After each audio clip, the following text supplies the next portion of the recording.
Leo utakula tu sapa ukali na fakato na nini na nyanya. Airini.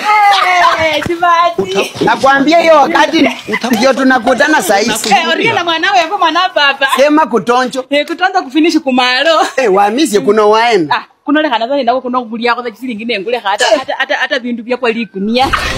Bebu nani? Alianguka kakwa na likunia. Kaka na likunia za kunaleka sita.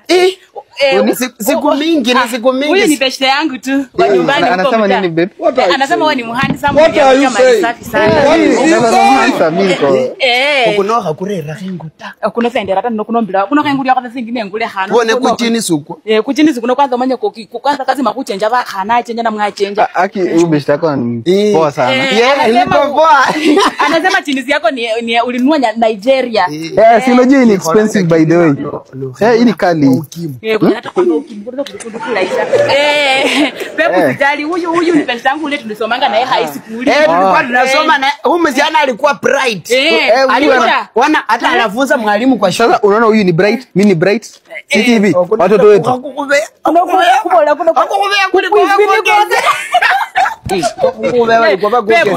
Pepo anasema anatuombea maisha mema. Hata ukinipea mimba twins atafurahia sana.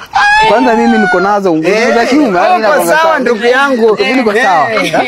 Sini sawa. Sawa mato. Acha twende hivi tulikuwa tunatafuta sapa. Uchungane nako. Wawe. Ndugu wewe oleka. Chokulia za chisenti. Kwanza kuleta kwenyu. Asante sana nitakutembelea siku moja kwenyu. Sawa. Sasa ndugu. Sawa. Hakuwa tawas. Mujule kacha kurere koni. Hakuwa hota. Khebe jipo kifache wewe kurere kitaru sawa. Sawa babe. Haya sawa usijali.